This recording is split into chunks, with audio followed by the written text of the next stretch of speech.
We're at Chaf Beis and Beis, Mishnah 22b on the Mishnah. Everyone is allowed, is permitted to write a get, even somebody who's deaf mute. What was that? An idiot.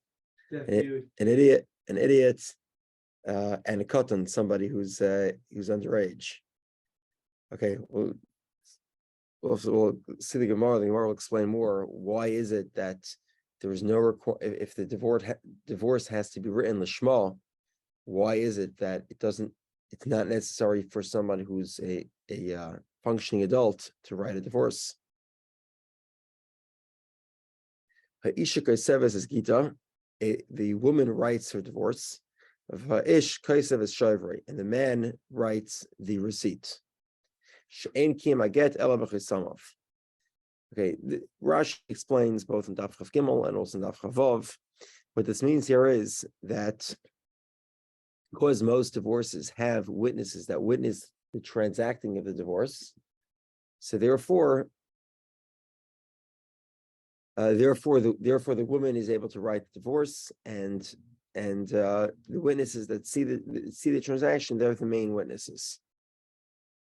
So basically, what the Mishnah is telling you is that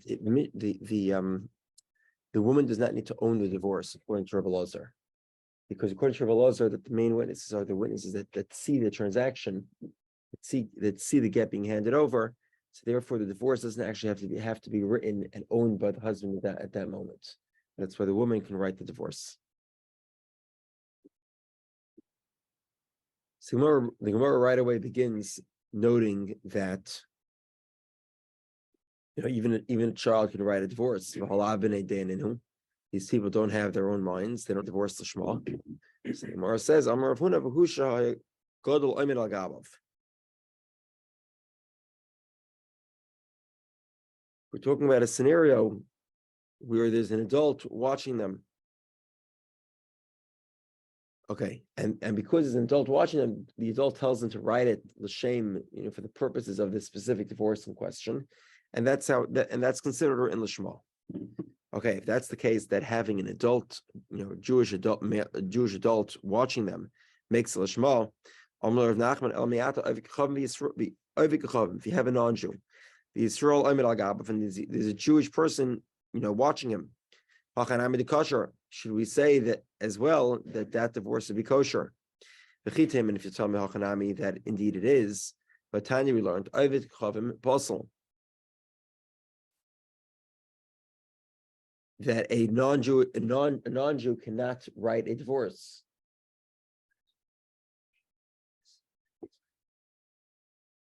Now,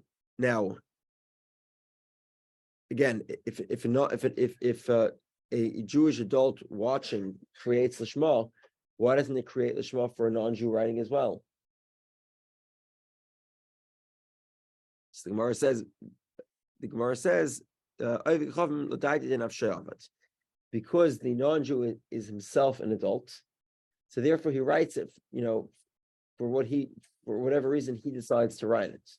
With a child, you can tell him why he's writing it, and he'll listen to you. But an adult, obviously, he won't, and therefore it's not kosher. However, Rav Nachman changed his mind, and he said, "Lav milsahi to Amri." This is incorrect. We'll see the next Mishnah. We invalidate a non-Jew to bring a divorce, to carry a divorce. Kosher. The first Mishnah, which our Mishnah that talks about writing a divorce, it does not list a non-Jew as someone who's invalid to write a divorce. Evidently, a non-Jew is also able to write a divorce. Rabbi, I got a question. Page precision. The non-Jew we're talking about, there's the standard term for a non-Jew, and then there's a specifically designated an actual idol worshiper. Is he saying an actual idol worshiper under supervision could write a ketubah? No. Could write a get? In general, the word idol worshiper is a reference to all non-Jews. Okay. Unless specified otherwise. We have to be careful what non-Jew we get here. It can't be an idol. What true idol? In Chavetz Chaim, he says you're allowed to say lashon hara about non-Jew. And then he has a long footnote saying that these are only the pagan non-Jews that worship idols. But today's modern Westerners, you're not allowed to say lashon hara about them either because they don't worship idols. It's not true.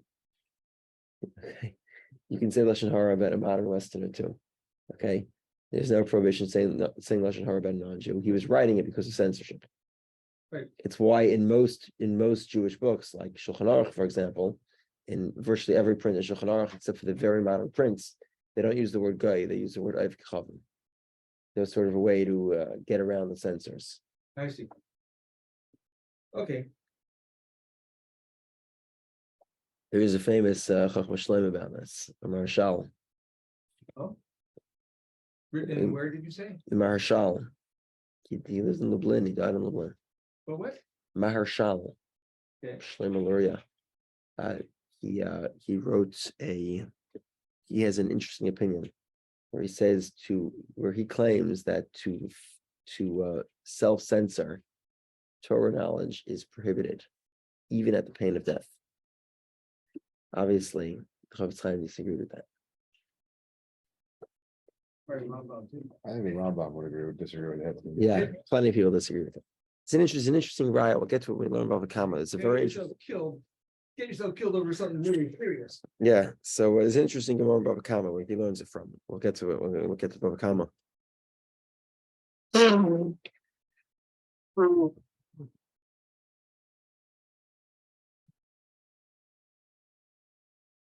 Okay. Okay. McLeod in Ksiva Kosher, about 8 lines down on 23a. First one line is Ksiva Kosher. But okay.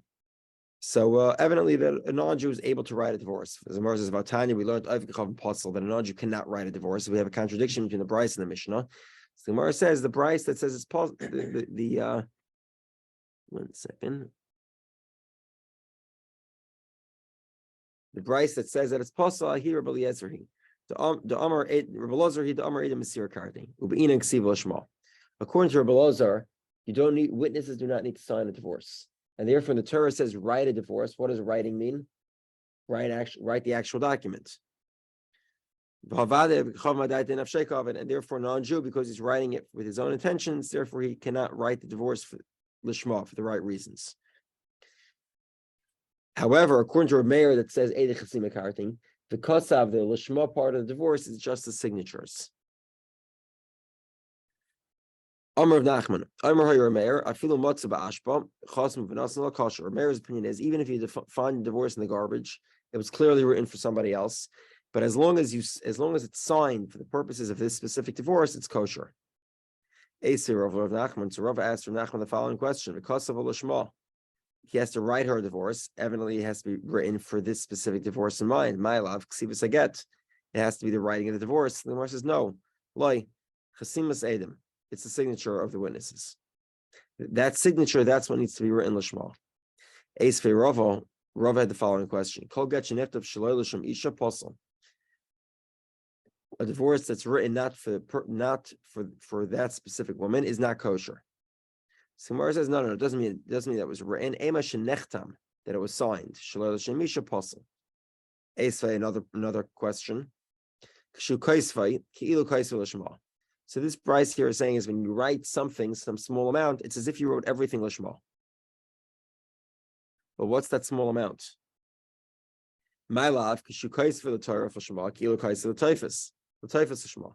It must be that when you write the Torah is the specifics lishma for the purposes of this divorce.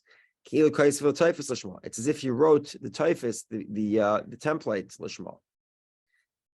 Evidently, regardless, it's clear that you need to write the document lishma. The Gemara says no. When you sign it lishma, you sign it for the purposes of this specific divorce. So then it's as if you wrote the whole thing lishma.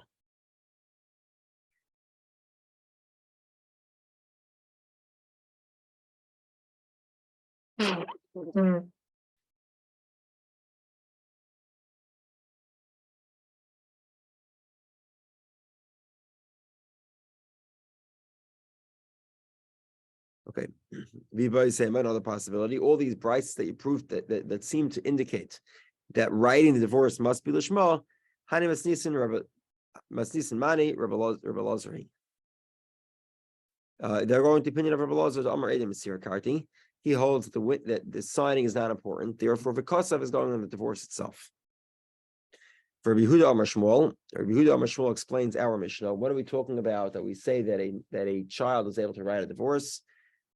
Who sheshayir makam hatoraf, where he did not write the specifics. Evidently, he holds that the divorce itself must be written lishma. But what does the divorce itself mean? The specifics of the divorce, the details. For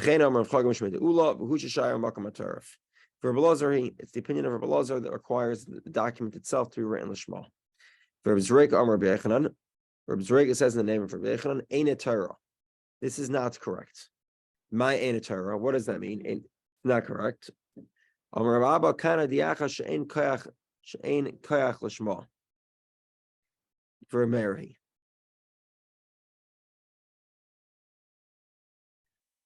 They disagree. They say our Mishnah clearly indicates to us that the writing of the divorce is not important.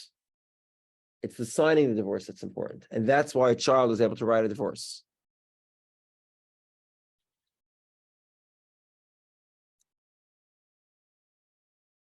It says that the signature is that is the lishma of the divorce. So the Gemara says, what? In other words, you're making this claim. Rabbi Zreika is making this claim in the name of Rabbi Yechanan that our mission is Rameir. But Rabbi Barachana made the claim for Rabbi Yechanan that our mission is Rabbi Lazar, and therefore it has to be either Shire Makam HaTorah or Godlaim and Agabov. Either there was an adult watching the child write the divorce, so that's why it's Lishma, or he left out the specifics. Now, that would be with Rabbi Lazar, so we have contradiction in Rabbi Yechanan. Did Rabbi Yechanan say our mission is Rabbi Meir or Rabbi Lazar? The Gemara says, I'm a Roy and Rabbi Yechanan. There's debate what Rabbi Yechanan actually said.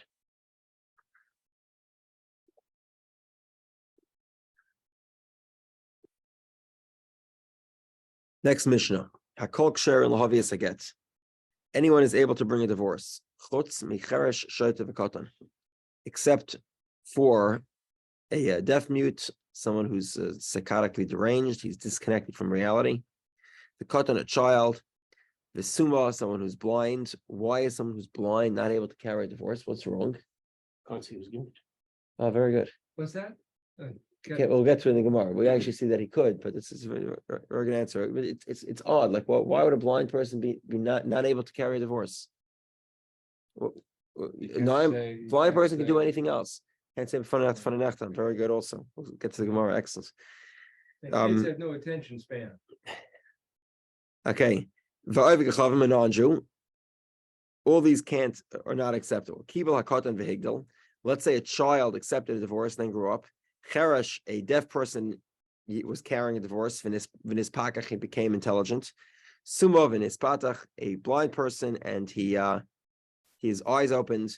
Shaita, he was a deranged person. V'nishtafa, he sort of became normal again. Avgacham v'nis gayer apostle, a non-Jew and he converted. It's invalid.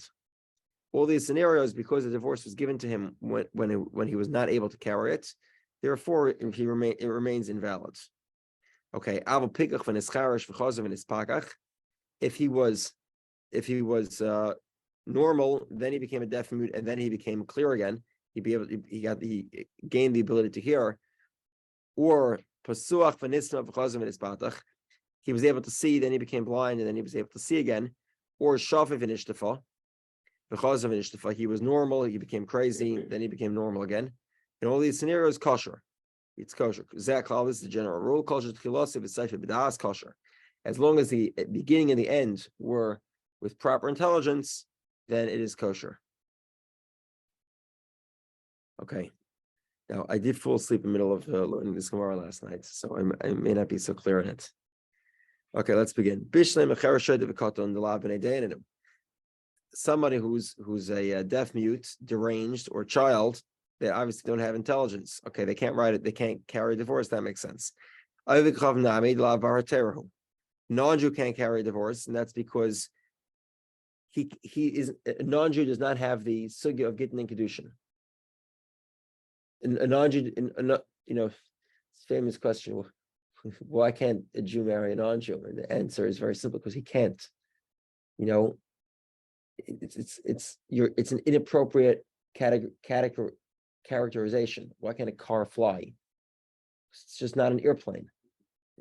A non-Jew doesn't have the concept of Gittin and Kedushin, and therefore he can't carry a divorce, because he doesn't have that category. You can be a messenger when you're in the category. When you're not in the category, you can't be a messenger.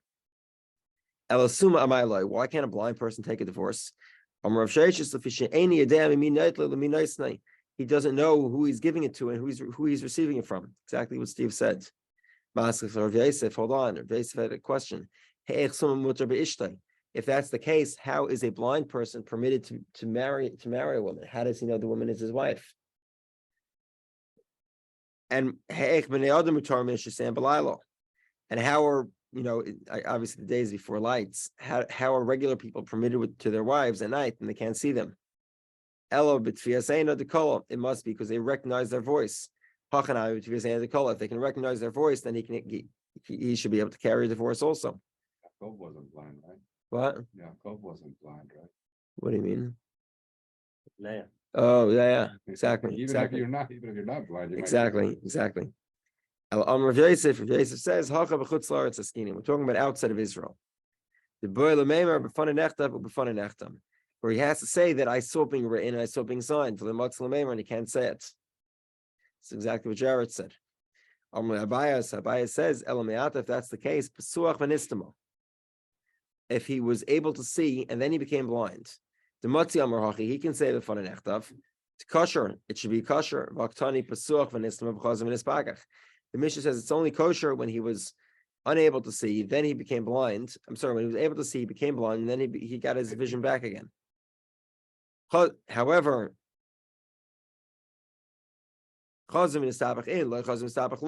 specifically if he had the ability to see in the beginning and at the end, then he's kosher. But if he did not have the ability, if he was able to see when he got the divorce, but then he lost his ability to see, it's not kosher. This seems to counteract the reason of the fact that he can't say the fananechta, because as long as he saw the divorce being written, even if later on he became blind, who cares? So Gemara says, you're right. The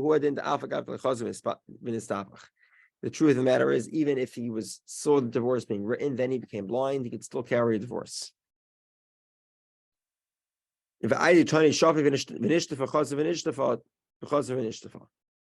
Specifically, when you talk about a deranged person, it says he had to be normal, then deranged, then back normal again, then it's kosher.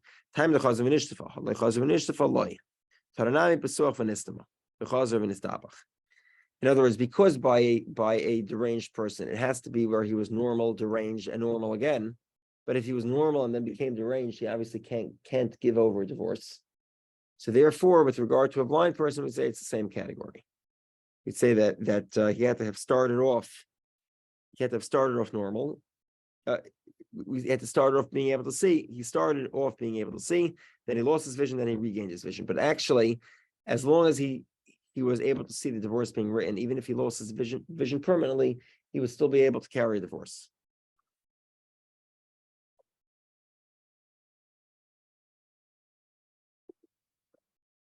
Amar Rashi says, "Dekanami detani zeh haklal." Okay, what's the Mishnah's general rule?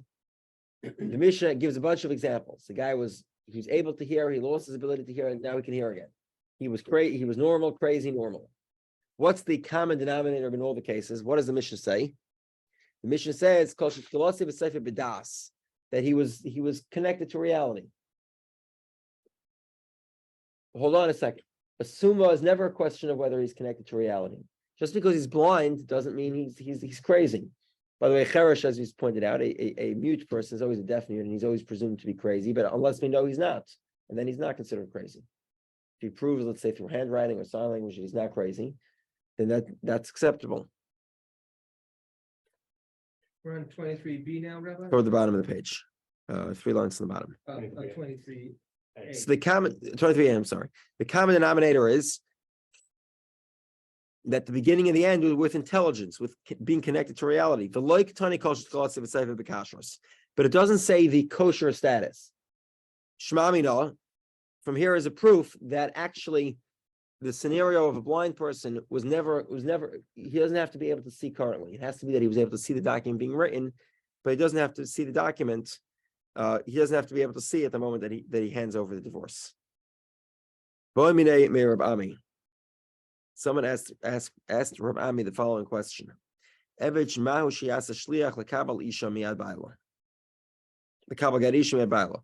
a slave serve as a messenger?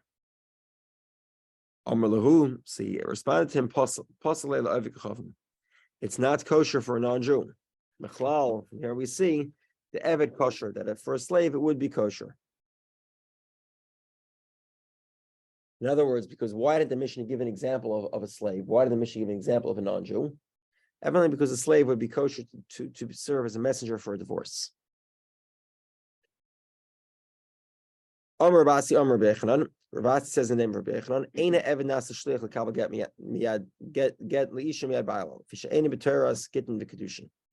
Rabasi says the second opinion says no, we can't. Why? Fisha eina b'teras. This is the same way we explained the non-Jew before. Eina b'teras means he doesn't have the category. He's not in the category. He's not in the category. If you're not in the category, you can't serve as a messenger.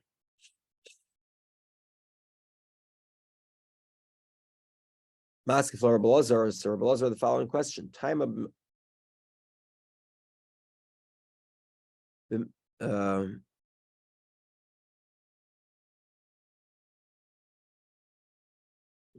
the Gemara says, "B'milsa delesa." You're saying the reason why he can't carry a divorce is because he doesn't have, he can't have kedushin and gerushin. If that's the case, hab'milsa de isa, something that he does have, for example, truma, kosher, he should be kosher.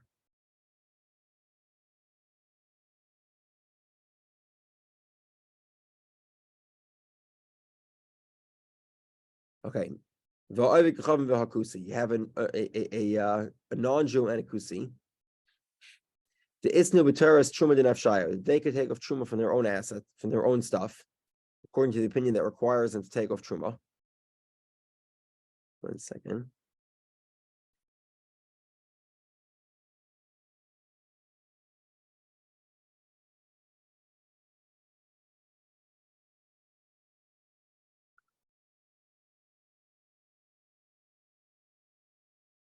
Okay, now there's sort of a major debate in Talmud whether or not if a non-Jew owns property in Israel, if that exempts it from Trumas Maasros.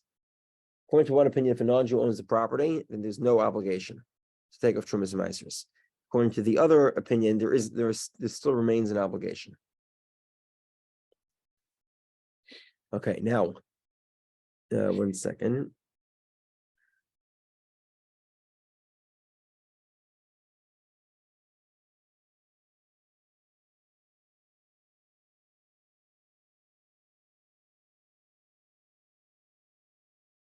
According to that opinion, a non-Jew could take off truma on his own stuff. The Tanna we learned if a non-Jew and a kusi took off truma from their own stuff, then the truma is valid. And we learned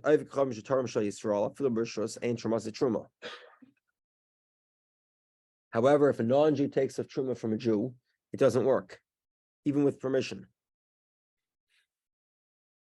Lav mishum is the reason not. Tersiv gam atem ma atem Yisrael av shluchachem Yisrael. 1 second.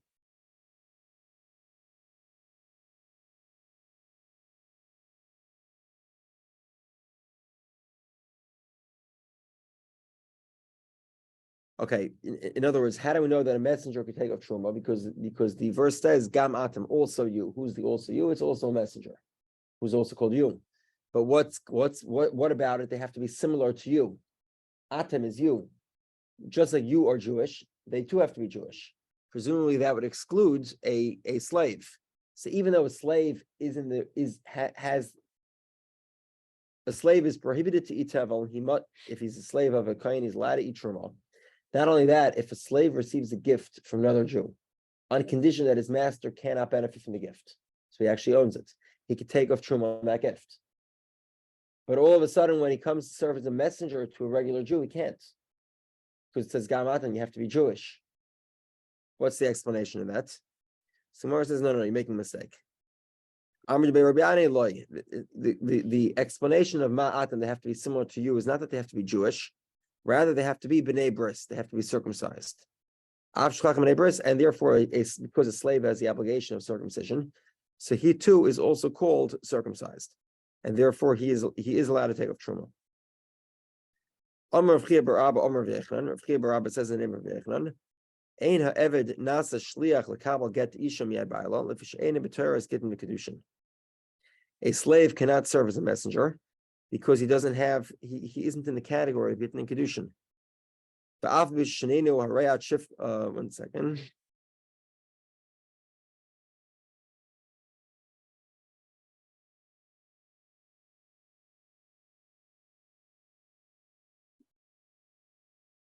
Okay, now the Gemara will try to make an interesting case here, which is that we're talking about a slave serving as a messenger to receive a shichur, a emancipation from his master. So that is an interesting feature. Whatever a slave owns, his master owns. So how in the world can a slave acquire an emancipation if it should go straight to his master? When he receives a document, he's acquiring it on behalf of his master. So we have a concept here called Gittin, it's chicken and the egg problem, right? In order for him to receive an emancipation, he has to be able to acquire it. But he can only acquire it if he's a free man. So the only way to become a free man is through getting an emancipation, which he can't get because he needs to acquire it, which requires him to be a free man to acquire it. So we have a concept here called Gita v'yoda bon kechot. The divorce and his ability to acquire it are considered to have come at the same moments. Okay, so what do we learn?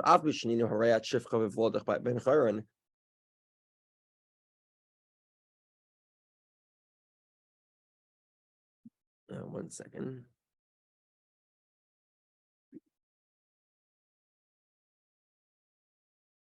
A maidservant can acquire she can acquire freedom for her fetus, her unborn child. If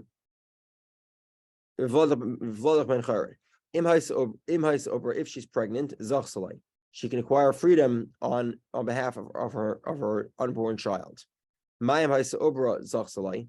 Why is it that if she is pregnant, she acquires it? She acquires a child. Shmuel bar Yehudah Amar V'Echlan, Shmuel, the son of Yehudah, said in the name of Rabbi Dovid Tarti Amar. Two things were said here. One second, hold on.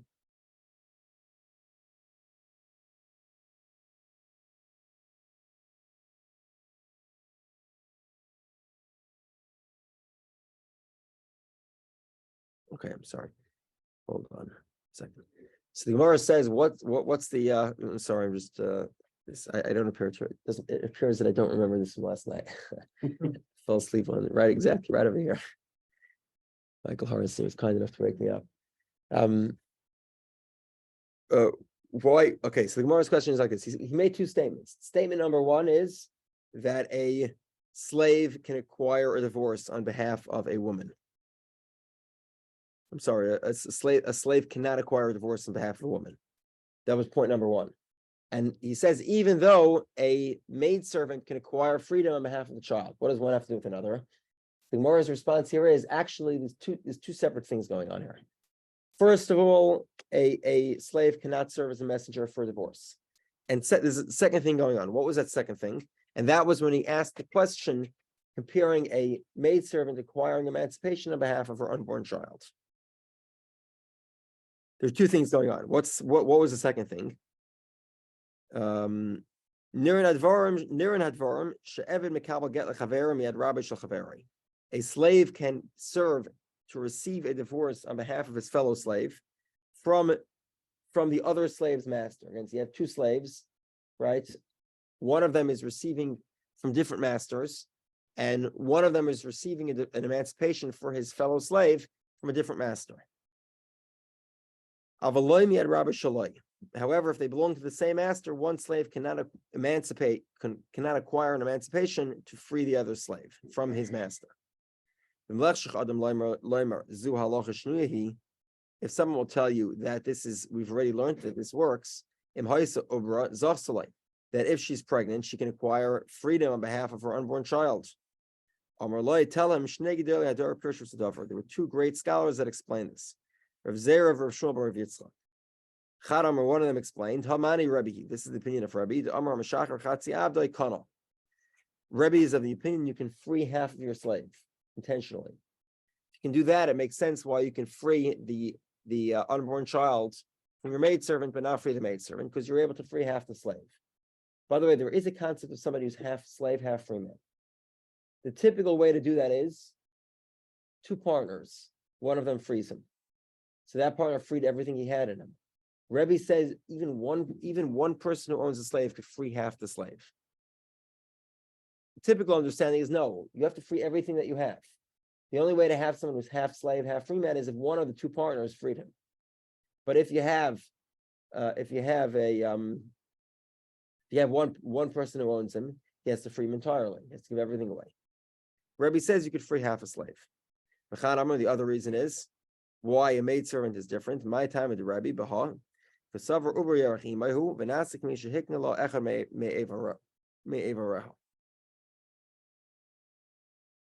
one second.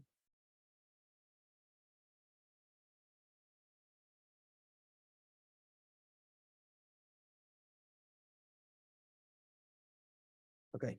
The second opinion is sort of an extension of the first opinion. It's true that Rebbe said you can acquire, you can free half a slave. And how exactly does this work? Because we consider the fetus to be part of the mother, over Yerachimai. So therefore, it's as if the methodology of how he gives her half of herself is the fetus. The fetus is considered half of the woman, and therefore he's able to free just the fetus. But that is why there's a difference between a master freeing an unborn child in comparison to him freeing one of his slaves by using a different slave as a messenger. In other words, the two types of freedoms are different, and therefore,